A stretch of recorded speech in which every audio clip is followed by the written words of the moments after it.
Welcome to the Up Arrow Podcast with William Harris, featuring top business leaders sharing strategies and resources to get to the next level. Now, let's get started with the show. Hey everyone, I'm William Harris. I'm the founder and CEO of Element and the host of the Up Arrow Podcast, where I feature the best minds in e-commerce to help you scale from 10 million to 100 million and beyond, as well as help you up arrow your business and your personal life. Today, I have Ross Simmonds, one of the best sweater wearers I know. Ross Simmonds is the founder and CEO of Foundation, a global marketing agency that provides services to organizations all over the world, ranging from some of the fastest growing startups to global SaaS brands. Ross was named one of Atlantic Canada's top 50 CEOs and one of the top marketers in the world by BuzzSumo and Semrush. Ross is also a well-sought-out public speaker, an angel investor, and the author of multiple books, including his newest one, which we're going to talk about today, Create Once, Distribute Forever, How Great Creators Spread Their Ideas and How You Can Too. Ross, I feel like I've known you forever. I'm excited to have you on the podcast. William, thanks for making this happen. And super excited to be here. Thrilled to have the chance to share with your audience. It does feel like I've known you forever. We've grown up in the internet together in many ways. Absolutely. Well, I was trying to think about where did we first meet, right? That's always hard when it's been like a decade at least. It's true. It has been a decade plus. I think it was Sujan Patel's Slack group. That's the best that I can remember. Does that sound right to you? Sounds right. It would either be a Slack group or like a random Facebook group, but Sujan was like, yeah, that would probably be it. I don't even remember what that Slack channel was called, but I can remember there being some heavy hitters in there way back in the day, and everybody's kind of done their thing in their careers. But yeah, what a throwback. I love that. Yeah, I love it too. And I called out you're one of the best sweater wearers, and we were talking about today. You're not wearing one today. I didn't wear it. It's too hot. It's summer in Nova Scotia. We only get like 2 months of heat. So every other time of the year, you'll see me rocking one of my sweaters. But I love it. I'm based on the East Coast of Canada. Our winters are harsh, and the sweaters give me joy. So I rock a lot of different sweaters over the course of the winter months. And I love that. I'm right there with you. I mean, I'm in Minnesota, so we're not that much different from what you guys cousins. are. Yeah, exactly. Absolutely. Well, we're going to be talking about content amplification, and I'm excited to dig into that. Before we do, I'm going to announce our sponsor. This episode is brought to you by Element. Element is an award-winning advertising agency optimizing e-commerce campaigns around profit. In fact, we've helped 13 of our customers get acquired, with the largest one selling for nearly $800 million and one that IPO'd recently. You can learn more on our website at element.com, which is spelled ELUMYNT.com. Okay, so again, talking about content amplification, but before we do, I want to go back in time just a little bit. You run Foundation. You've worked with MailChimp, Snowflake, Canva, some of the best SaaS companies on the internet. How did you get here? Yeah, so it all started with a passion for the internet from a young age. Like, me and my sister were just little geeks in Nova Scotia who were obsessed with the internet. We've had this forum that we created called the Sims 2 community. So way back in the day, and we were running that while we were in like university, and we just started to see like, wow, we can connect with people all over the globe. And she's not into the capitalism game like I am, but I saw that and I was like, ching, ching, like we can make money with this thing. So I started to do it for fantasy football, started to pay for my own tuition with that. My marks started to tank, and my mom was like, look, son, you're going to be one of the first people in my family to ever graduate from university. Like, you gotta figure this out. So my marks were tanking. She was like, just stop writing about sports, write about marketing in your degree, and that will like help you. So I switched it over. RossSimmonds.com became like my first marketing blog. Started to write, started to get DMs, and they weren't even called DMs back then, but I started to get people like reaching out, sending me messages, like wanting me to speak, wanting me to help their companies. And then I just continued with it. So if I was to fast forward and give you like a quick summary of what happened between university and now, I just kept creating content online about my ideas on marketing. And from that, people were attracted to my ideas and they wanted me to service their company and service their brand. So I started to work with local startups. Then I remember writing one piece, and it was like how to do marketing to millennials. And and Bacardi reached out to me and they were like, hey, we want to fly you into Miami and do this like session with all of our leadership team. I was like 22 at the time. I had no idea that the internet could do this type of thing. They bought my flight, they flew me out, and I do my thing. And I was like, wow, this is really going to take off. So I got a gig with the local CBC, which is essentially like our version in Canada of the PBS. And I trained like a bunch of like journalists and writers on social media. I was training like some of our top broadcasters about how to use social media. I was setting up their Twitter accounts when it was called Twitter, all that stuff. And I was like, whoa, like CBC's got a lot of money. If they're willing to like get me to be flying around the country to do this and train people, I'm sure there's brands that would do this too. So I was like, I'm out of here. Bye, Felicia. I'm going to do my own thing.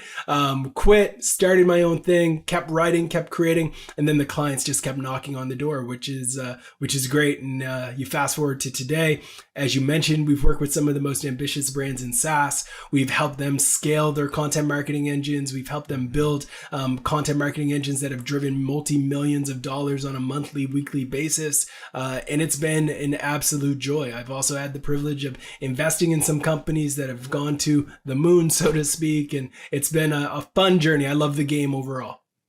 And I appreciate that you said it's been fun. That said, you don't get to where you are without having some kind of hiccup or hurdle or something. What's one of those moments that you can remember where you said, boy, this is tough. I don't know if I'm cut out for this. I don't know if this is cut out for me. Like, I don't know if this is going to happen. Like, we've all had those moments, but what's one for like that for you?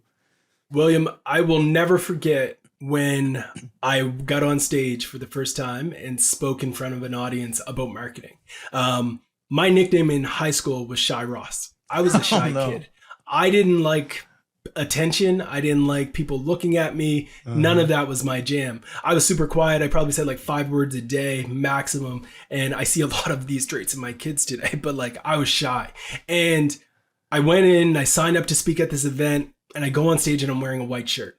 And I'm speaking, but I'm sweating the entire time. I'm talking like drenched. It looked like I was in a wet t-shirt contest. You could see everything. Like there was nothing being left to the imagination. Everyone could see it all. It was bad. So I come off stage and I'm like literally drips. Like drips are following me while I'm walking. People are talking to me. I'm a sweaty mess.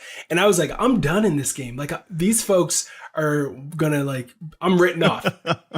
I thought it was done. And then I did a pitch and it was the same sweaty situation. Like I can remember this was a Fortune 500 brand. I go into their office, they fly us in.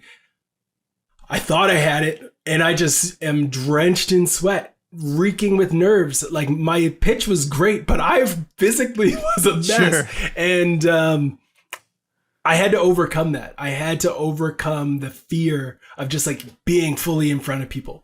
And the only way that I got through that, and I still would say like, if I went back to that young version of me and I was like, here's a pill you could take to fix this, I would have done it. Like I've never talked about this. I even went to the doctor to find out like, is there something wrong with me? Like, why am I sweating? I'm not nervous, but like I keep sweating when I'm on these stages, and it was nerves or something. Sure. But I just kept signing up. I kept signing up to do it. I kept pitching. I kept presenting.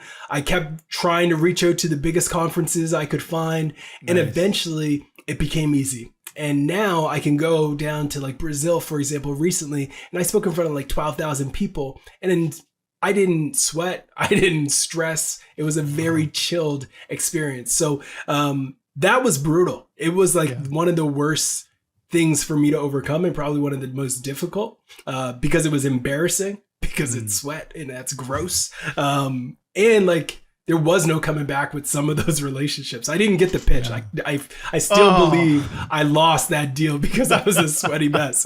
But after I gave that presentation, people came up to me and they were like, oh, you did great, blah, blah, blah. They didn't really notice the sweat, but yeah, that would be the worst thing. So, I mean, I think the thing that I appreciate about that is you got through this basically through reps, which I think is an important thing for everything. But the other thing that's interesting, I don't know if this is true. This is me speaking outside of my realm of expertise. I've heard it said that your body doesn't know the difference between excitement and nervousness. Ooh, interesting. Yeah, like psychologically, it's like the same thing firing. And so I'd love to do more research in this to see if that's actually true. But Just that idea that it's like, if you can convince yourself, you're like, I'm not nervous, I'm excited. Right. Right. Okay. Just shift that just a little bit. Yeah. Yeah. It's interesting. That might have literally been like a subconscious change or shift that took place that got me there. Because like it was consistent, and then somehow now it doesn't faze me at all. I'm just able to do my thing. I love it. I want to get into the content amplification stuff then, because this is what I'm really excited to talk to you about.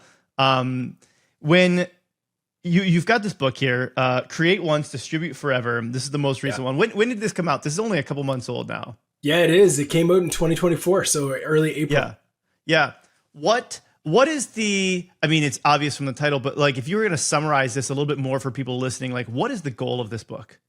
Yeah, the goal is simple. I want people who are creating things of value to be able to get those things out there to more people. And I think there's a lot of challenges that creators, entrepreneurs, even marketers face today that are stopping them from being able to do that. Like when I talk to founders, especially early on, there's so many mental blocks that stop them from distributing their work, whether it's a product, whether it's a software, whether it's an e-commerce brand that they're launching.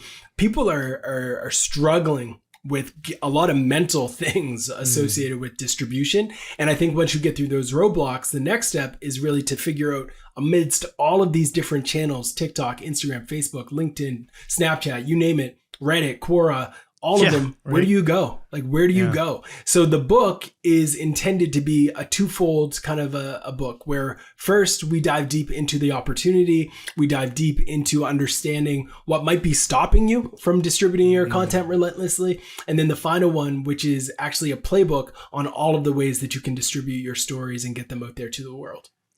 Okay, so let's start with that then. What's stopping people? Like, in your experience, what is the number one thing stopping people from actually going forth and doing this? And then let's get into the tactics. Yeah, the number one things are rooted in fear. Sure. There's the fear of being judged. So people don't want to seem too promotional. People don't want people to say, oh, you're a sellout. Like, why are you so focused on business now? Like, you're not, why are you so focused on this new project? Like, you're not sharing funny things about what's happening in the Olympics or in the memes. Like, why aren't you sharing that anymore? Like, people are fearful of being judged. People are fearful that their content, their product, their service just isn't that good. And that people are going to tell them that, and they're going to get that feedback, and it's going to hurt their feelings. A lot of people have that fear.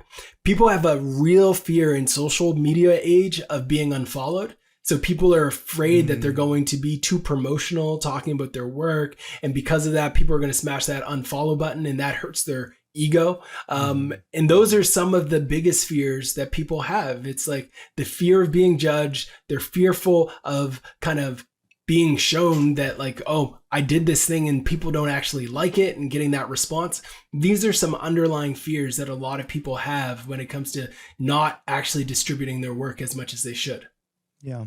It reminds me of something that I heard one time, and I wish I remembered who said it, but it was something along the lines of, if you want to change your position where you're at, you have to change your beliefs first. Right. Not even just your mindset, your beliefs, that there's something that you are believing that is holding you back. And so you're believing that if you do this, people are going to unsubscribe from you, or that if you do this, this is going to happen. And those beliefs are what's holding you from moving forward. And I think that's powerful. I love that, because it's also like the belief that, the belief in the fact that you created something valuable should be all you need to convince yourself that you should distribute your work. Like, if you believe that the product that you've built, the content you're creating, the service that you're providing can actually help people, then you should be relentless at helping people. Because there's only so much time we have on this earth. So you may as well use that time to help as many people as you can, if you actually believe the thing that you're doing can help people. If you don't think that it can help people, then that's a whole nother conversation, a whole nother dialogue. But I hope you're doing it because you think the thing that you are creating, distributing, can provide people with entertainment, can provide them with actual utility value, it can provide them with status, whatever it might be, it's valuable to them. And if it is, then you need to believe that it is worth promoting every single day, as much as possible, on as many channels as possible. And at the end of the day, the people who unfollow you because you talk about your business too much, something that is like a part of you, they weren't really meant to follow you anyway. Like, it's okay to lose a few followers. Like, there's billions of people in the world. Losing one follower shouldn't matter. It shouldn't impact you that much. It's a really good point. So I saw a video of Gary Vee the other day, maybe 2 weeks ago, and he was doing like a webinar or something. He was like a sales call webinar, something along the lines. But while he was doing it, he was actively getting his eye stitched. Like, so I don't know what happened, but like his eye, he was getting stitches in his eye. And it was the webinar or whatever was going on was actually done by a buddy of mine, Benny Fisher. We grew up together. And so it was just wild to see this happen. But is content amplification, it sounds really good, but is it something where you have to be willing to be like Gary Vee and you need, a 20-person team recording you while you're getting your eyes stitched up, or is there a better playbook that can work for, let's just say, the majority of us? Yeah. So if you want to go after the like GOAT status, then you do what Gary's doing, right? Like if you're striving to be on that level and you have the resources to do it, then go for it, right? Like do that. That's the playbook. He has kind of laid it out there over the last few years, along with folks like the Hormozy couple. Absolutely. Like there's a lot of folks who are crushing it in this lane. So, but for everyone else who might be just like trying to jump into the pool, but not go right into the deep end yet, I think you don't need to necessarily think of distribution as always being on.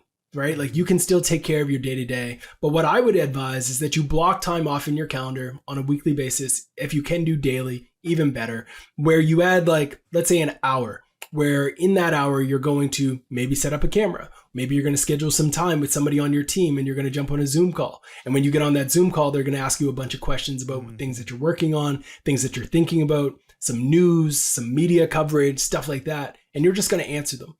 Getting in the reps, to the point of our earlier conversation, is key to eventually being at that GOAT status, in my opinion. You need to be willing to put in the reps. And there's a lot of programs and initiatives out there today that you can sign up for that get you in the process of creating. But I think for all of us as entrepreneurs, marketers, people in e-com, B2B, whatever space you're in, we're all familiar with the value that comes from content. And if we can all be aligned there, that we should create good content, then we should be asking ourselves, okay, how can I create valuable content regularly? For some people, it's going to be just pulling out their phone and yapping and talking into the camera and then sending that to their team, maybe getting them to chop it up. Mm-hmm. For some people, it's going to be exactly the playbook that you're showing, which is jump on a podcast, add a bunch of value to people, and then start to use that as a pillar asset that you can repurpose. Mm-hmm. And to me, that's where it all starts. It starts by identifying your strength and then using that to create a pillar asset. What does that mean? It means you're looking to develop a piece of content in some format. It could be audio, it could be video, or it could be written text that is worth repurposing and remixing. It doesn't need to be somebody with a video camera in your face 24/7. It could just be an hour webinar or an hour podcast, whatever it might be that you do on a regular basis. But then you take that and then you start to turn it into multiple things. So this podcast could become a bunch of reels on Instagram. It could become a carousel on LinkedIn. We could turn elements of this into a carousel on IG. We could turn it into a Twitter thread. We could turn it into YouTube shorts. We could even turn it into probably 4 or 5 blog posts. One about how to overcome nervousness. One about amplification. We could turn one about how powerful beliefs are. You could turn so many micro moments out of this single episode into assets that give you the power to distribute from one single asset it all over again. So to me, the long story getting a little bit longer to your question is you don't need to start at that level of GOAT status where you're doing all the things. Start small. Identify a pillar asset that you can get comfortable creating time and time again, and then repurpose that until you're tired. Yeah. So I think it was an episode of Pat Flynn's Smart Passive Income where he was talking to somebody who had no, I take it back. I remember exactly where it was. It was a Think Media podcast. And there was a guest on there that was talking about growing their YouTube channel. And when they launched one of their first YouTube channels, because they knew that what they were doing, they'd already amassed millions of followers on the one YouTube channel. They were launching another one. They knew what was good and what wasn't. And I think they threw away the first like 10 episodes. They just recorded them just to do it. And they were just like, okay, trash it. It's not good enough yet. So we're going to do the next one. Yeah. And to your point, I think sometimes it's like, it's okay to say you're going to get in front of the camera and what you get out of this might be garbage. You might not post it, but you just got to get the rep in of doing it to get to that point where you can feel comfortable with it. And then the 10th one might be where you're like, this is good. I can publish this now. 100%. Like you look at any of the top YouTubers, one of my favorite things to do when I feel bad about the quality of my content is like, go back to their first videos. They're grainy. They're messy, they're sloppy. Even Justin Bieber's first videos were garbage, right? Like you need to recognize that it's okay to start mediocre to eventually reach greatness with the content that you're developing. And you have to be willing to go through that I suck at this phase. Like a lot of folks in marketing get very much caught up in this idea that they can't show that they're not an expert right away, right? Like you don't need to start as being perfect. But if you can just get started and be okay with going through that I suck at this phase, you'll eventually start to learn a few tricks of the trade. And that's what gradually has happened over the course of my career consistently. I go on X and I play this game of I'm just going to share links. And then I realize that just sharing links is great from a curation lens, but creation is where all the value is. If you want to grow on X, you actually have to create native content for the platform. So I started to shift my strategy to that, writing threads, all of those things. It takes my account from 30 to 70,000. Like those are the things that happen when you are intentional with like learning and being okay with going through that I suck at this phase. And then just like applying that methodology across every channel possible. So let's get into the practical side of that because it's difficult. Let's say that you've got your piece of pillar content and you've put this together. I don't know what's a good cadence, but let's say you're putting out like a solid piece of content once a week, even like this is aggressive to put out a pillar content. Like, how are you going to practically repurpose that? Let's say that the majority of the people who are listening to this, just so we're clear, this is not the solopreneur. This is an e-commerce business owner who likely has at least one person on their team in the marketing that can be doing some of this stuff. Typically talking, we're growing from 10 million to 100 million. So maybe even two people on their marketing team, maybe a contractor. Yeah. So they've got some things. Now, how do they take that pillar content and start to turn it into the right pieces of content on the right channels? Great question. So I'm going to pretend that this e-commerce brand is in the wonderful world of sports. I'm going to pretend that they're trying to connect with dads who want to get in shape. And I'm going to pretend that they run a podcast that brings in like people who educate you on like how to take care of your health and the benefits of water and stuff like that. So let's pretend that that's the scenario. They're creating pillar assets every week. They have 2 marketers on their team. Ideally, they're creating podcasts and they're interviewing these folks, and they've also connected it to video. So just by doing that, they have 2 formats of content right away. They have audio format and they have a video format. So their marketing team should be empowered to say, we're going to facilitate and schedule these interviews between our founder and a bunch of thought leaders in the space. Now, the person who runs social should be thinking about 2 key things. 1, we want to get hype before the episode drops, and then post the episode launching, we need to keep getting people back into our funnel to listen, to hear, because they're dropping references to the product throughout the entire podcast. So how do you do that? So the social media person should know the calendar around the podcast. And then prior to the podcast taking place, they're writing tweets, LinkedIn posts, etc., to announce what's coming.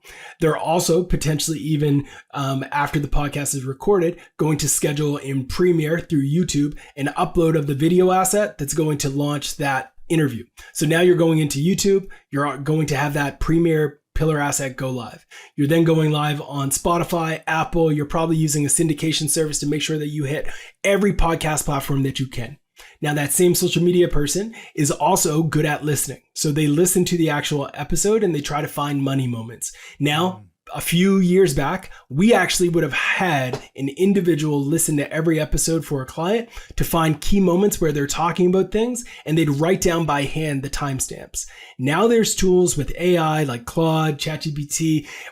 We're even working on things in this space ourselves where you can actually just upload the audio file. It will identify the money moments for you, and you can essentially start to chop those moments and share them and repurpose them. that same social media manager, so this so far is still just one person, should be able to take a tool like CapCut. They go in, they take those clips, they upload it there, they add captions using AI, and then directly in CapCut, they're going to share it to TikTok. They're going to download that same file. They're going to share it on YouTube Shorts. They're going to share it on Instagram as well. Now, at this point, they're probably already saying, I'm a little bit tired. I've done this. This is crazy. Like, what else do I do? You can schedule videos in advance to go out on some of these platforms as well. You can leverage Buffer. You can leverage Hootsuite, one of these tools to upload these files that you also found to make sure that they're going out for the next few months at a time. So they're always going out. You're always active, and you're tagging the people who were on it, so they're more likely to reshare it. You're uploading it to your stories. And when you do that, you're making sure that you tag the people that were interviewed. Again, at this moment, we're still just talking about one person as the social media manager that's running this. So they get tagged. Now, here's where things start to shift into a new person. So social media people tend to be really good at doing all of those things. But when it comes to writing long form blog posts that are actually rooted in like search intent, you're probably going to want to bring in an SEO or a content writer. That person is going to be listening to the same episode, and they're going to say, in this episode, they talked about how dads over the age of 35 really need 6 glasses of water. How many people every single month are typing in, how much water do I need every, like, I'm a male, how much water do I need to drink? You start to do the keyword research around that. And then this person is going to take that section of the video, they're going to listen to it, and then they're going to transcribe it. They might rewrite that entire transcription to read like a blog post. They might realize that there's a graphic that they could create as well. And then they're going to put that graphic in it. Now that blog post gets sent to the social media manager, who goes back into Buffer, and they start to schedule that over the course of the calendar. They're also going to pin that thing on Pinterest, even though not a lot of dads are there, but a lot of moms might be there, and they might make the decision for the dad on what they actually buy as it relates to their health. So it goes into Pinterest too. Then you're sharing it on LinkedIn. Social media person, schedule that graphic that you created. That's going to go out on all those channels as well. At this point, people are probably exhausted and they're really tired, and I wish I could tell you that the job is done, but it's not yet. You're then going to take that blog post and you're going to submit it to a subreddit. There's one community called Daddit, which is /RDADDIT. You submit the content to Daddit, which is a community of, I believe, about 50,000, maybe more dads who happen to be on Reddit. You submit it there and say, today I learned that dads need X amount of water every single day. Dads go wild. They start reading it. They click the blog post. They listen to the podcast. They hear about your product. They go into your funnel. You run remarketing ads to them. Bada boom, bada bing. That's the distribution engine. That's how you amplify content. It's brilliant. That was well laid out. There's so much there. And like you said, that's two full-time people really working on this. I mean, a solopreneur, they couldn't do all of that. No. Where do you draw the line between engagements on some of this? So like you could take this out to umpteen different channels, but engagement being a part of this, right? If all you're doing is just posting this on Reddit, but you're not engaging on anything else on Reddit, Redditors don't love that. Same thing's gonna be true for the algorithms on a lot of the social channels. If you're just throwing this up on Instagram Reels, but you're not doing anything, how do you evaluate how much engagement needs to take place outside of you posting on these places? Right. Yeah. I would say you should try to be as active on these places as you can. If you have the resources to dedicate someone to a channel, then I would do it. And even if it's for a quarter, right? Like I love running in quarters in terms of like experiments. So if you believe that Reddit could work for you and you notice that Reddit is showing up in the SERP more than ever, give someone on your team a quarter where 35%, 25%, 50% of their time is now dedicated to just like figuring out Reddit for you. And when they do that, if they're going in and they're tinkering and they're experimenting, you'll see your engagement rates increase, and then you can tackle it. So engagement is important. Now, let's say, for example, your people are already at capacity and they don't even want to share this podcast episode with their CEO, their CMO, because they're like, I'm going to have so much work to do. Instead, what you could do is you could actually hire some people to be like your engagement specialist at a relatively lower cost. So you can hire some people on a contract or freelancers or even your own customers who are like super passionate about your product and be like, all right, look, I'm going to give you $750 a month. All I need from you is for you to put up 150, 75 posts in these communities every day. Or not every day, that would be wild. Every month, like you give them a bit of a contract around how often you want them to engage on your behalf. And then you set that type of a relationship up. So that would be one way that I would do it, and then give them the keys to the castle a bit and let them interact and engage. Or you bring in another social media manager, and their sole responsibility is to manage activity across multiple accounts. Yeah. But I also want to throw out, like, this is just organic. And sure, I am a huge believer in paid. Like, I talk a lot about organic social. I talk a lot about Reddit and things like that. The fastest way to scale is always paid, right? Like, this is not, I don't want to call it the slow way, but it's like the way of like earned attention, right? And paid, I think, is an accelerant that you should sprinkle on top of all of this stuff. 100%. If you're launching these blog posts, they should be supported with paid. If you're going in Reddit, support your content with paid. If you're doing Instagram Reels, TikToks, support it with paid. See which ones are driving the most ROI for your business, scale that up until it's saturated and nobody clicks it anymore, and then move on to the next one. So I do want to caveat that as much as I love organic distribution, sprinkle paid on top of everything. Yeah. And this goes back to, I also used to run a lot of blogs in the SaaS space. And I think that's where you and I initially connected, was more on that side of things. And every single blog post that I would launch for any one of the SaaS companies I was working with, every blog post had some budget put towards paid behind it. $100 a blog post, whatever that was, that went towards just trying to get the traffic there. Because like you said, it's a catalyst. Sometimes people just need to even know that exists. And then because they do, now it gets shared. And now that it's shared, it gets more organic attention as well. And so I'm 100% with you. Doesn't need to be a big budget, but something that's there to get that accelerate. 100%. Like, it's one of the cheat codes, especially in organic video. Like right now, I think a lot of people sleep on the power of paid with organic video. All you need is one good share. Right? Like, all you need is one person to see that video that has 20,000, 50,000 followers, or a celebrity to be like, I'm going to put this on my story. And then your entire life changes. One celebrity sees a picture of your skort that you're selling. They swipe up, they buy, then they're doing a dance in it. And you're like, oh, wow, T Swift just did this. Like, you say, I know where that reference is coming from. Yeah. Like, that's the kind of thing that you can have if you run paid. So I encourage folks to embrace it for sure. Yeah, we've had a lot of examples of that exact thing. There's a company called Power Pony, and I want to say that it was I want to say it was Paris Hilton ended up getting one, and there's a couple other people. It's like, when they do, it skyrockets sales. There was another company called Centeler, and it was interesting. J-Lo was spotted wearing the coat, and there was a little bit of a blip, but not much. But when Meghan Markle was spotted wearing the coat, like, sales went through the roof. It was just wild. Like, certain celebrities can have a bigger impact than others depending on your brand and the brand fit too. Yeah, I see why you love B2C. Like, that's so cool. Like, no one's creating a video being like, I just logged into my CRM. Like, it's just not happening in my world. Like, there's no celebrities talking about the social media tools or the data management or the waste management software that we're working with. But I love that. I love that. Maybe in my next chapter, I'll launch a sweater company and I'll hit you guys up. Element will be my first go, but I got to get to 10 mil first. There you go. No. I like that.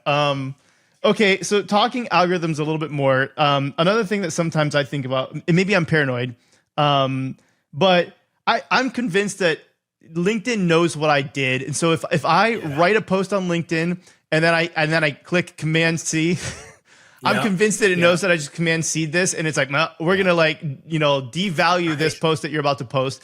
And so I do as little copy and paste as I possibly can. And then even scheduling tools, I don't use them very often, if at all, because I'm just convinced that the platform is like, nope, you weren't native, so screw you. We don't. Am I being overly paranoid about this, or do you think that there's something to this? And if so, how do we go from, okay, it's fine using a scheduling tool, to like, now you're creating natively on every single one of these, and that takes a lot more time. It does take a lot more time. I think there's truth to it that will never be disclosed by a lot of the platforms. But I also don't know if the percentage. So when you think of the algorithm, it's essentially oftentimes broken out into like certain things have certain weights. So associated with whether it's native or not native, to me is probably like a 0.02 on the weighting scale. Like It's not a significant amount of a weight to determine whether or not this gets pushed to everyone, where it would stop me from scheduling things. So I believe simply due to the efficiency gains and the ability to be more places more frequently, scheduling is the play for most people. In those moments of idleness though, I love a native post. I love pulling out my phone, going natively and writing it out and crafting it. And I would say there is potential, but I don't know if it's like correlation or causation. There is oftentimes more traction that you see on this. And what I've recently read someone, I forget who it was, they were like, everyone on our team has to publish things natively. And the reason they said that was because they felt like you care more when you are pressing publish and you know there's going to be an immediate response versus you scheduling it in the future, right? Like I can write an email cold to somebody and schedule it for next week. And I'm like, oh, it's not right now. I don't care. I might get a note of office. It doesn't faze me. But if I know I'm pressing send and right at this moment, it's going to hit their inbox, I might think about it. And I think there's something to just like an increase in the actual quality of the content, less so the algorithm. I think it's the quality. I think you create better content when you know that the reaction and the response is going to be immediate. And I feel that like I can schedule content on X and not really care that much about like, oh, this one's going to be promotional. This one I'm going to try to get more sales on my book. This one I'm going to plug foundation heavy. But if I'm native, I feel like, oh, I got to try to drop a banger. This needs to be really good. So long story again, a little bit longer. I don't think the algorithm has that much of an impact as it relates to scheduling platforms. But I do think as a human, we actually are more enticed to create better content when we go direct to native versus if we schedule it. That's fair. What are some things that people are doing wrong with content amplification? The biggest thing that a lot of people are doing wrong, brands in particular, is that they just share links to blog posts and they call it a day. It's dead. It is dead. The approach is completely dead. You can't just share links. I see this on LinkedIn. I see it on X. I see it on Facebook. That was like 2017, 2016. The playbook does not work anymore. You can't just take your URL, share it, and then include the title and expect people to click. It doesn't work anymore. What you actually, if you even go on LinkedIn, you'll notice that I dare anyone to pull up their LinkedIn and just scroll through their feed. And what they're going to notice is that there's a lot of big images. There's a lot of big videos. And if you look closely, you'll see a link, but it's going to be super small. Even the thumbnail is super small. Why? Because LinkedIn doesn't want you to leave LinkedIn. They don't get money when you're off of their site. Neither does Facebook and neither does X. They want you to stay there. So X is launching this articles feature with the expectation that people are going to write full-on articles on their site. If you look at TikTok, like they don't want people to click links. They want them to stay here or use their shop. Like platforms want you to stay in their ecosystem. And in the past, you could like drop a link and get tons of referral traffic. But across a lot of businesses, I'm seeing a dip in referral traffic from social. And it's because the platforms want you to stay there. So what do? You create native content for the platform and you extract value on the platform as much as possible. You're creating articles that live on the platform. You're creating video content that's built into their systems, their tech. You're not sharing YouTube on LinkedIn. You're sharing a LinkedIn video on LinkedIn. You're not trying to get people from X to visit your YouTube channel. You're uploading a native video file directly to X. So the biggest thing that I see as a problem today is that people are stuck in 2019 and they're trying to get people always to their blog through social when it just doesn't work unless you're driving the paid game today. So let's talk about the algorithm. does hate links. Like the algorithm straight up hates links. It does. And I'll even say the algorithm, I'm convinced the algorithm doesn't care if you put that in the first comment. Like it's still smart enough to know that it was you. It just hates it in general. But let's talk about cross promotion. Let's say that you do have a blog and you're trying to grow the blog, not just that individual platform, or I don't know, a podcast. You've got great clips that you're putting out on TikTok that you're not necessarily linking out from those clips. But how do you go about growing that other channel that maybe isn't linked to other things? And so the only way to get it to grow is to somehow link back to that at some point in time. Are there certain channels that are better to it? Or how would you go about growing, let's just say, the blog itself if you're not sharing links? So everyone thinks that it has to be a link, but it doesn't. I think you created the call to actions exist in the material itself. Sure. So at the end of the clip, you're saying you want more, subscribe, and you're saying it on camera. Like you can pre-record a clip that goes at the end of every single TikTok that you share, where it's like, if you enjoyed that, guys, here's where you can go check this out, blah, blah, blah. And you have like 4 or 5 of them that you rotate and that you start to use on your different episodes and your different assets. Like have the call to action a part of it, and tell people, go to Spotify, hit that subscribe button so you don't miss the next episode, or like call out past episodes that were bangers. And like you're saying at the end, if you found this valuable, be sure to check out episode E14 with me and so. It was absolutely a delight. You're going to check it out on Spotify, Apple, wherever you get your podcast. Then people are going to start to fall into your ecosystem. So that would be the play there. But in addition to that, you have to recognize that these video platforms, people don't always get all the way to the end. And when they get to the end, they sometimes will just swipe up or left or right, depending on the platform. So I would include a superimposed reference to the podcast, the name of it, the name of your social handles, whatever it might be. And then from this, you're going to start to build a deeper connection with them. And then ideally you get them off of it to click onto the link. With a blog, to your point, it's very difficult. My reco would be to try to get email subscribers. Mm-hmm. So instead of just trying to get people to read your blog, you want to give people something of value that they submit their email to. And then when they get that value, you're going to start getting their emails, and that's how you're going to get people back to your blog. So you're going to capture people to your blog 2 ways. Either one, it's through organic search, SEO, they land, they read, they get value. But when they get that value, you have a pop-up that's going to say, hey, let's pretend that we're in that dad health thing again. Do you want a checklist for the 10 things that you need to do to get rid of your dad bod by 2025? Oh, I'm submitting my email. You submit it. You get an email automatically. You're now subscribed. And now we're going to send you a drip campaign with a bunch of blog posts, as well as introduce our product to you. And you're going back to our blog and you're auto subscribed. So the way I would think about it is try to have as many CTAs as possible, call to actions, to get people in your ecosystem and tell stories in a way that captures their info. And then use that to get them back to your podcast, get them back to your blog, and get them into your world. I love that. And the thing that you were talking about, like these in-text type CTAs, we always called them content upgrades, right? Where it's just like, I'm going to upgrade your content a little bit. So you're reading this, but I've got something even a little better for you if you want to get this downloaded as well. Exactly. I love that. That's exactly the key. Like if you can give people a little bit of additional value, it's a major win. Is there any certain types of upgrades that you've seen like work ridiculously well in your world? Well, so again, I'm going back to my SaaS days right now. So this is where I don't, because I don't do this in a professional capacity anymore. But the ones that I liked at least then, and I'd love to know your take on if you're still seeing these work well, but I really appreciate what we called the content upgrades, or the in-text content. So it's, 1/3 of the way as you're reading through there, it's right there, versus it being a pop-up. I thought pop-ups were very obtrusive. They work to a point, right? Like there's a lot of fairness to them, 100%. But this was like, it really felt like you got like a really qualified person. And I liked the sliding on the bottom right, which was often, like you said, it was like a 6-drip email sequence, whatever. Yes. These are ones that worked for me back in the day. I like it. I'd lean on you though to say, like, are there certain types of content upgrades that you see working? These don't necessarily have to be in e-commerce. I'd love it if they were, but just in general, you're saying this is what people tend to be reacting to.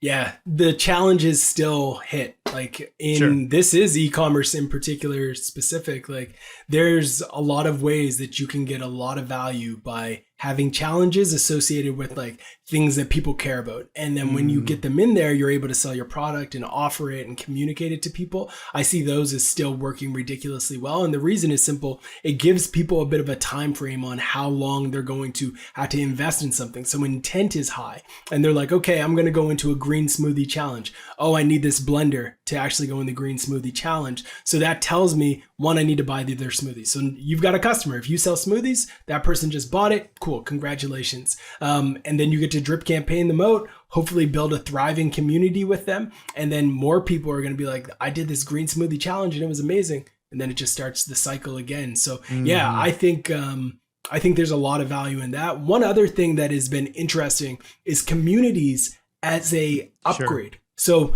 I've been seeing a lot of brands tap into this idea of, hey, if you want to be in a group with more dads or moms who are doing like homeschool, whatever it might be, like they have these upgrades where you can join a Facebook group and then you fill in the information. And when you join that Facebook group, you're also going to get first dibs on their product.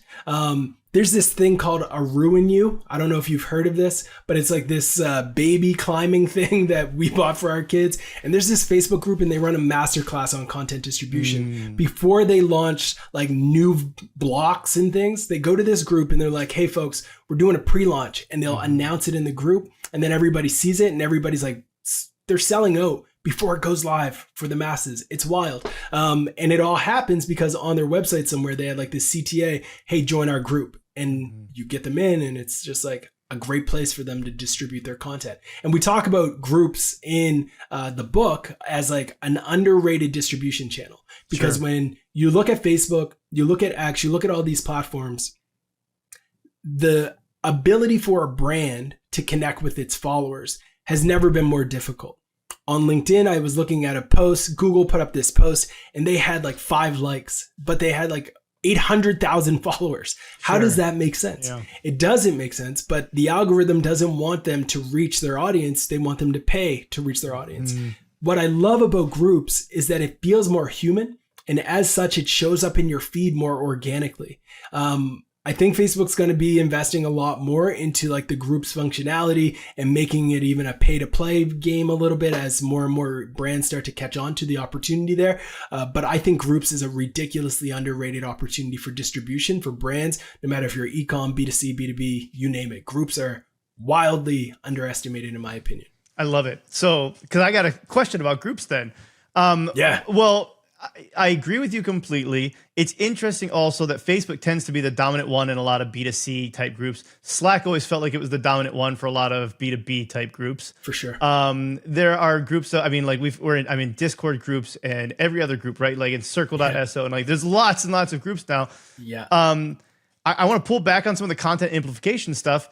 What about engagement pods? Are those still a thing? Is it completely taboo? Is it like, nah, in the right context, like groups like that? And for anybody listening who doesn't know, engagement pod, right? Basically you're in a group, Slack group, and somebody submits, hey, I just got this blog post. Can you go like this article that I just posted on LinkedIn or whatever? And everybody goes and likes and comments and shares and does whatever. The idea was to trick the algorithm. I think the algorithm is smarter than that, but I'm just curious.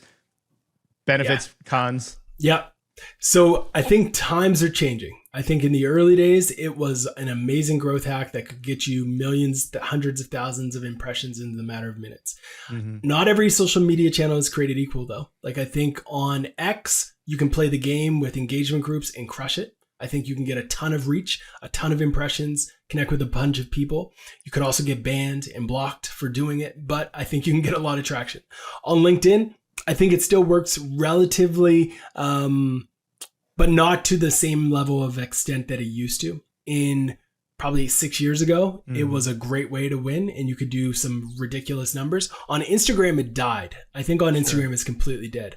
I grew an account from 0 to 150,000 followers on Instagram during the heyday. And it was a B2C play, selling coffee, great business, making tons of money on the back of it. But they caught on to essentially these groups that we were creating where everybody would shout out somebody else every other day. So it was called like a shout out for shout out group where every other day somebody would be designated as the brand that we would shout out. So every other day we would shout out other accounts and they would get our followers, we would get theirs. And it was a beautiful thing. Instagram caught on to that. They caught on to the algorithm. They caught on to the shifts. And they throttled everybody's followers and reach, and kind of killed a lot of the accounts in the same vein. But I think it's a channel by channel question, and on some channels it will work extremely well. I still think it works well on Reddit. Not a lot of people realize it, but I think it works ridiculously well on Reddit. The key on Reddit though is that you have to with a lot of these channels, you have to understand the URL. You have to understand the way that the internet even tracks things, right? Like if everybody is coming through on a single UTM parameter where like, let's say you copy and paste a link and it says that it was copied from LinkedIn. They know the source of traffic. But if you tell people, go to my LinkedIn account and click the first link, that's a different experience. Totally. And the algorithm won't pick up on it as naturally. So you want to, and it is tricking the algorithm. Sure. My advice to anyone who wants to play the game of an engagement group would be to not be so lazy with sharing the links, and instead tell people, I just put up a post, and then force people to go find it and then retweet, go like it, go comment, etc. Last part on this. It wasn't a leak because Elon released it for free, but Elon shared the algorithm for X, and the number one most valuable thing was replies. So the other thing is like, cool, people are retweeting your posts, people are liking your posts, bookmarking your posts. Bookmarking might have more weight. We don't know. That was launched and announced after the release of the algorithm, but like, get people to talk. Get people to reply to your posts. That's how you get more reach on X today than any other channel. And I think on other accounts in other places, it's probably very similar. But I'd agree. Yeah.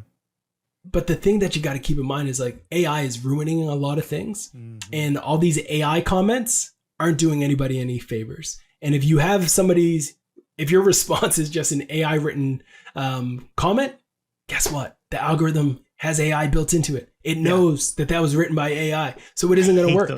I hate those comments too. So I'm getting them on LinkedIn a lot lately, where it's like I'll post a really long thing on LinkedIn about let's say a podcast episode, and I've got a whole bunch of bullet points about what the episode was about and what we were going into, and then it's like you get the AI comment from somebody that's like, really great. Do you have any, like, what are your top 4 takeaways? I'm like, well, you could read the post that I just posted that you commented on, or you could watch it. But like, yeah, it's wild. The worst one I ever saw, someone announced that they were let go from a company, and someone had an AI comment that just said, congrats. And I was like, are you serious?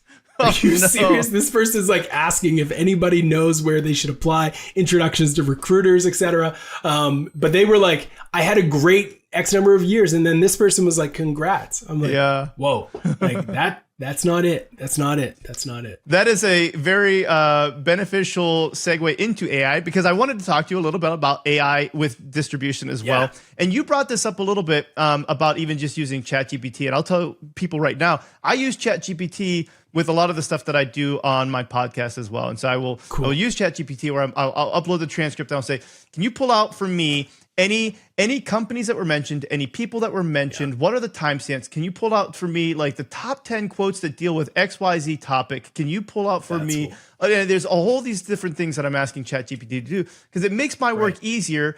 I already know about where I want to go with this, but it makes it a lot easier for me to be like, oh yeah, that was at this timestamp, so I can go back and I can see what was the context. Yep, great, we're going to use this.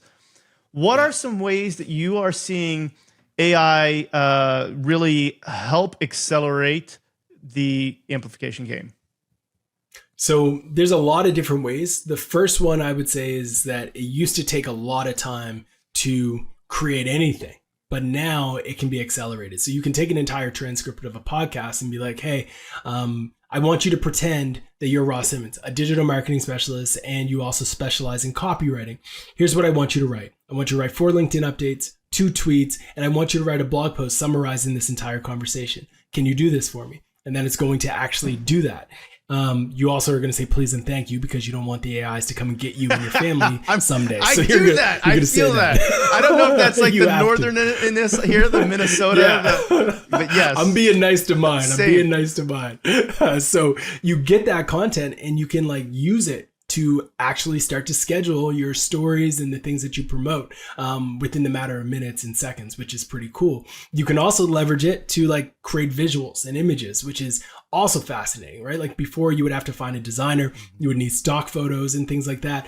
Now you can go on to Midjourney, you can go on to Dolly, you can go on to photo.ai, any of these sites, and you can ask it to create for you an image or a visual of some sort. And then you get that in seconds to supplement your asset.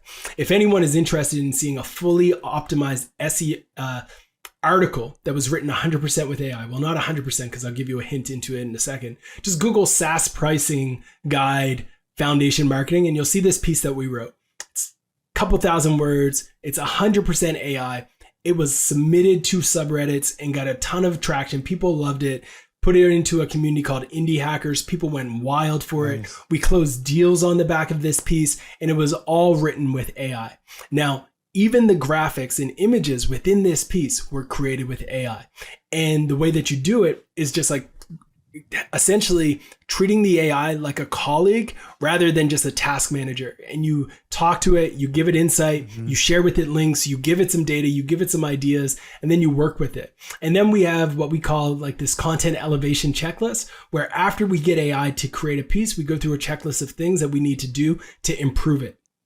These things are related to quality, to make sure it reads like a human, that it seems like it was human created, and allows Google to like it. So that's one process. Now, another thing that I've found to be ridiculously valuable with AI on the amplification side is the act of like using AI to create things that promote it. So you can use AI at scale using things like Canva. Canva just launched a bunch of AI tools. Fun. Full disclosure, very friendly with those folks, so no FTC issues. But like you can go over to Canva and set it up where you can identify a podcast and say, all right, I want you to write 10 great quotes from this interview between William and Ross, and it will write up the quotes directly from the script.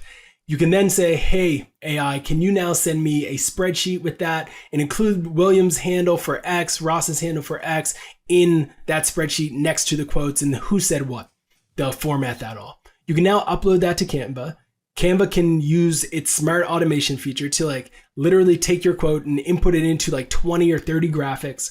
You can have 30 graphics created. You can use Midjourney to take a bunch of our shots and like superimpose design and visuals on top of it, and then have a social media bank of content scheduled for like months. And this used to take, like, I grew up in the original ad days. That would have taken 2 days by a production manager back in the day. Like, it would have taken a lot of time. Now it can be done in 5 minutes. So things like that make it so much easier. Just on the back of AI. Now, I'm going to geek out for a sec because I haven't found the use case yet, but I'm really, really itching to find it. But with HeyGen, HeyGen, you can create a deepfake version of yourself. So what I love about that is there's things I love and there's things I hate. What I love about that is that you can essentially have these tools create an AI version of yourself talking about whatever you want. You can upload a script. It will read it with your voice. It doesn't always pick up the abouts and the aboots and stuff like that as the Canadian accent would have, but it gets really, really close. And I believe there is a world where you can build a great distribution engine on the back of AI related videos. And I believe in e-commerce, you could probably scale out like 20 to 30 AI models and have them talk about your product in some way and be promotional. And you can test all of that different creative with deepfakes, not actually paying models. Sure, you could go down the path where you license them. There are a few tools where you can license AI models from people who are like in their car talking into the camera and stuff like that, which is wild, but this is the world we live in now. It is. And it's like amazing. Like you can test. You used to have to re-record to test the intro to a video. Now you can have 20 videos that are TikToks with different intros, different hooks, and you can test those hooks without paying talent to actually change their hook. It's kind of good for everybody. As somebody who has like had to record videos for brands before, it's like, it's a pain. But now there's an AI that will make me say the things differently. It's amazing. I do courses. This? Oh, go ahead. No, go for it. Go for it. Well, I know where you're thinking. Am I imagining this, or did you actually run this as an experiment where you posted you side by side with your HeyGen and you're like, hey, which one am I? Which one is the real 100%. Ross? I thought that was you. Yes. That wasn't, you're not imagining this. So I ran this experiment myself. I created a deepfake version of me and I had it say a script. Then I turned on my camera. I looked at the camera and I read the same script. And I was like, all right, folks, pick which one you think is me. No one was getting it right. Really? They all thought that the AI was the real version of me and that the real me was a fake. And they were calling it out. Some people were so confident. Like, you should have seen the comments. People were like, I've known you for 14 years. I know for sure. I was like, you don't know me for sure. So I was like, all right, it's Thanksgiving. Mom, come here. So I showed my mom. It's like, Mom, can you tell which one is me? She couldn't tell. She couldn't tell which one was AI. So at that moment, I was like, all right, Mom, we need to have a safe word. We need a safe word because if somebody calls you, you need to know that this is what I will say. Real. Like, hang up the phone. Like, you can create fake deepfakes for people. So the tech is there. People aren't realizing it, but the tech is there. I think we're going through right now, even though not everyone sees it, one of the most transformational moments in human history. And you're going to get on Zoom calls in the next 5 years and you're going to think you're talking to a real person. It's not going to be a real person. It's going to be a deepfake version of them who's connected to an LLM that is trained on everything that they think, all of their pricing, all of their pitch, all of their stories, every Zoom call they've ever had. And you're going to have a full-on conversation with that person, but that person's going to be in Malibu drinking a tequila shot or something. Like, it's not going to be human to human much longer. And it's interesting. I don't want to say it's exciting. It is exciting, but there's going to be a lot of things happening. Yeah. There's just like navigating what that means in real life is going to be interesting. Yeah, it is. It's a fun time.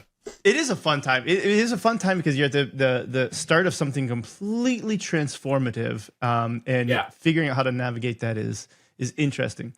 I want to dig into a little bit about who is Ross Simmonds here, because I think it's always fun to get into the personal side of everybody as well.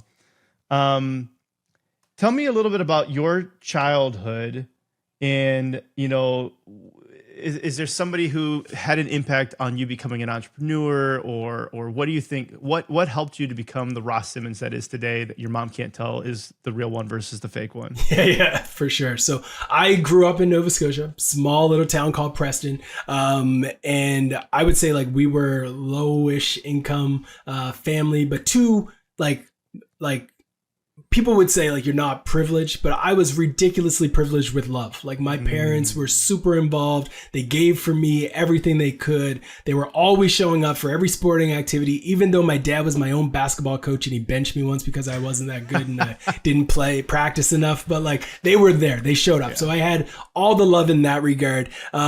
And my grandparents, luckily for me, like I grew up with them. And one of my grandparents was he ran a paving company. And I got to see his control over his life. And it was like fascinating to me. I was like, all right, anytime I need Grande to pick me up from school, he's there. Anytime I need Grande to like take me to the mall, he's there. How does this man always have time? And it was because he ran his own company. So I was like, all right, I need to like run my own company apparently. And he's really ingrained in us this idea of like hustle from a young age, where we used to go around, and at the time I hated it, but I kind of loved the outcome. We used to go every Christmas, every like winter, knocking on doors, no matter how snowy it was. And we would sell Christmas wreaths to like people's doors. And I got like my early taste of selling. We would sell these things for like $45, which was a lot back then, but he would make them by hand. He was a real hustler. And, I would sell them. If I sold them, he would give me like $5. He kept 40. Sure. Not a fair deal, but hey, Grampy's got to do what they got to do. So he was, without question, in the early stages, one of my biggest influences around the idea of entrepreneurship. And then my parents, luckily for me, again, just like were so supportive and pushing confidence in me. Not confident enough to be able to go on stage without sweating, but confident enough to like pursue my dreams and recognize that they always had my back no matter what I was doing. And it sounds like this has caused you to be, let's say, playfully competitive, but a bit overly competitive when it comes to board games.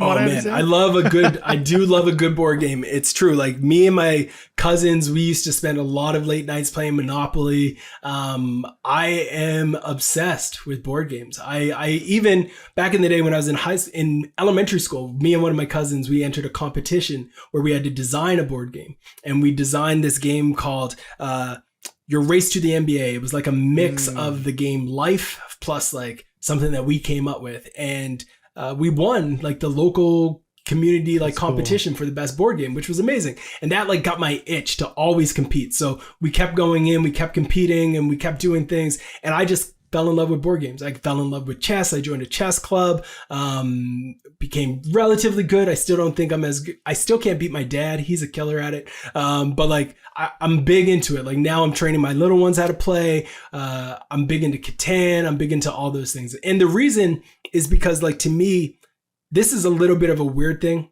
but it's a real thing. I think that games help with strategic thinking. Totally. And for me, I do not enjoy being idle. And I do not enjoy like small talk that has nothing of value. And I know I should see a therapist about it. But like, I just want to always be like doing something to improve and like get better or like have thoughtful experiences. And if I'm around folks and I'm like, and they're like, yeah, let's play a game. I'm like, cool. I get to stretch that muscle. I get to work that muscle. So I love that. And that's been something with me ever since I was a young kid. I always enjoyed games and I still love them to this day. And if I was to say like a future life for me after all of this would be like to get into the game world and just like chill out, make some games and let people enjoy them. You mentioned a few, chess, Catan, etc. Is there one that stands out right now as like, this is your favorite game? Yeah, I'd say right now I'm big into this game called One Night Werewolf. And the reason is simple. Haven't heard of it. It's a short game. It's less than 10 minutes. Everybody gets like, it's kind of like a murder mystery, but it's a very short game. And the reason why I like short games is because there's not a lot of time for people to build up hostility against my competitiveness. So it's like a quick in and out. It's like, I hate Ross, but now I'm friends again. But like Risk, people hate me and we don't talk for like weeks at a time. So Catan has the same impact on people. So I like these ones right now. I like games where people aren't too mad and angry at me at the end of it. Yeah. So you've stuck with board games for your competitive nature, but there was a time when you felt more, there was a physical competition that you wanted to win and run and do, right? WWF. Yes, what's up with this? 100%.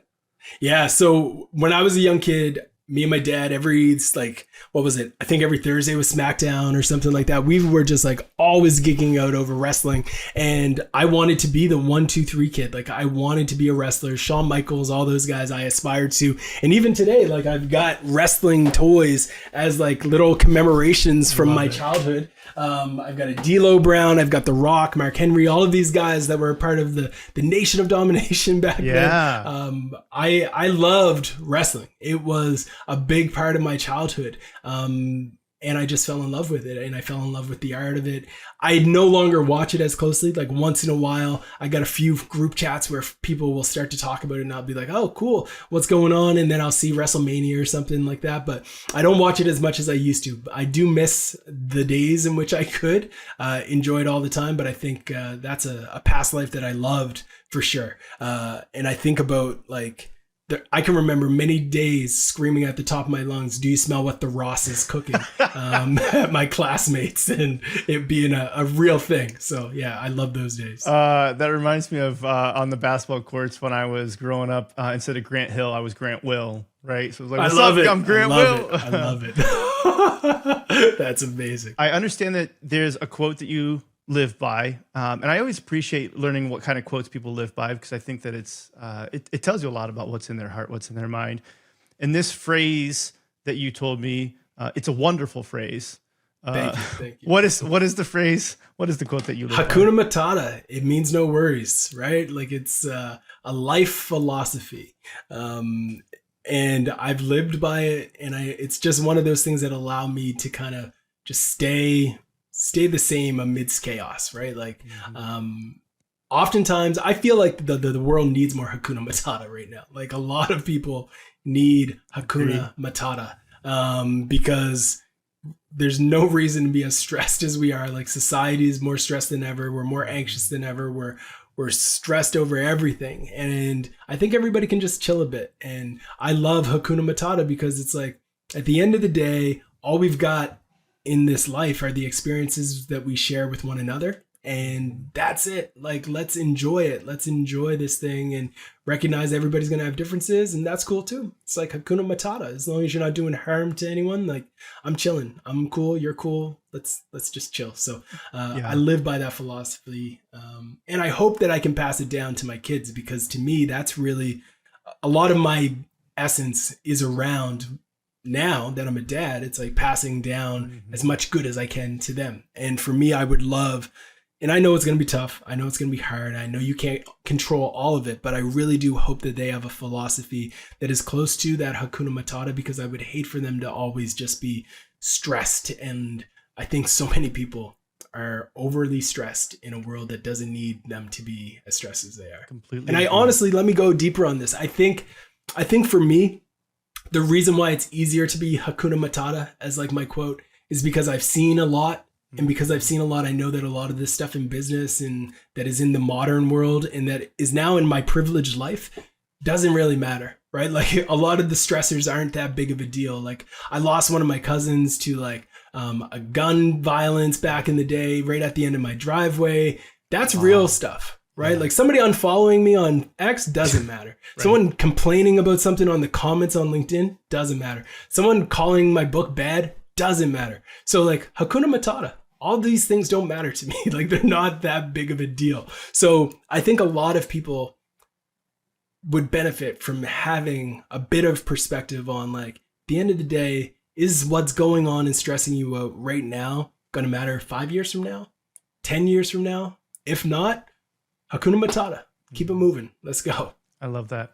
I think we need to add like a parenthetical clause to it though. It's Hakuna Matata, parentheses, unless you're beating Ross in a board game, end parentheses. That's true. That is true. That is true. I take unserious things very, very serious. 100%. You mentioned this about, passing on what you can to your kids. And one of the things that I like, the name of the podcast is Up Arrow, which is a mathematical notation for making numbers much, much bigger than exponents. And I like looking at like what are ways that you're trying to improve and up arrow your personal life. And the thing that you talked to me about was like parenting. And so tell me a little bit about like why that's the area that you're really focused on, doing the best that you can and like how and why. Yeah. So for me, parenting has been an absolute joy. It's the hardest thing I've ever done, without question, but it's also given me the most satisfaction and joy in my life. And I've gotten all the business awards. I've gotten tons of wires and e-transfers and applause and all that good stuff. But nothing in life that I have come across yet is like as good as this dad mug. Like the number one dad mug for me is literally everything. And every day I drink out of that mug. I've got like 3 of them now. And I drink out of these mugs and I am able to stay humble and reflect on like what my why is. And my why is those 3 little people downstairs crying, screaming, doing whatever they're doing. But like they're my why. And for me, I just believe for my best up arrow is to be a great dad. Because if I'm a great dad and I can show up for them, if I can provide for them, if I can give them a great life to experience whatever they want, if I can be intentionally focused with them, then I'm doing my job. If I can give them the shoulder to cry on, but also the ear to speak to, that they feel is going to listen, that matters to me. So the things that I do are very intentional. Like I try to be very active with my kids, both from like a physical activity standpoint. Like when they're around me, I'm going for runs, we're going for jogs together. We're playing tennis together. We're playing basketball together. Like we're doing those things. We're going swimming together, doing all the stuff. On the educational side, I'm trying to teach them things. Like we do school days, we do game nights, and I'll pretend I'm Bob Barker and I'm coming down and I'm wearing a top hat and all kinds of craziness. I just try to be fun with them, but at the same time, try to instill into them values. So like every night we're doing mantras. I've got them saying and repeating after me with these little ideas that I want them to kind of believe in. I want them to express gratitude. So we do like this gratitude sharing at the end of dinner each night where we share a rose, a thorn, and a bud, something that went very well, something that didn't go well, so we can be comfortable with sharing our flaws. And even me, I go down and I talk about things that didn't go well for me. And I hope that allows them to feel like, oh, I can be open with my parents about this. And then a bud, I always want to entice them to try something new. So a bud is like, what's something new you did today? And then they share that as well. So those are little exercises that I try to do. In addition to that, like I just try to be there. Like I try to be present, try to put away the phone as much as possible, that kind of thing. And the reason is, I think again, like a lot of folks these days get go through it, and they go through it because they don't have support. And I want to be the same support that my parents gave to me, to my kids. And that's really the hope. Yeah. I got 3 kids as well. That impacts and resonates with me so much, being the hardest thing that you've done, but the most rewarding thing that you've done, and the thing that you feel like you're never doing a good enough job doing. It's so never. hard. That's the hardest part. It's like, I can give a talk and be like, all right, that wasn't good. But like every day, this is like, how could I have responded better to that? Like, how could I have been better when they came in screaming at 2 a.m. Dad, there's a bee on me. There's no bee on you. It's the middle of the night. There's no bees in the winter. It's like nightmares. But like, how do you respond when you're coming right out of sleep? All that stuff, right? Like it's a beautiful thing, and it's a beautiful exercise as a human to have to go through, I find. And I've loved every moment of it. I feel like I've learned more about being even just like a good adult by having kids. Like I've learned more than I ever thought I could have learned. Yeah. And one of the ways that I use that translate into the rest of my life, there's a song by, I'm drawing a blank on his name, John Foreman. Where he talks about there's somebody's baby girl.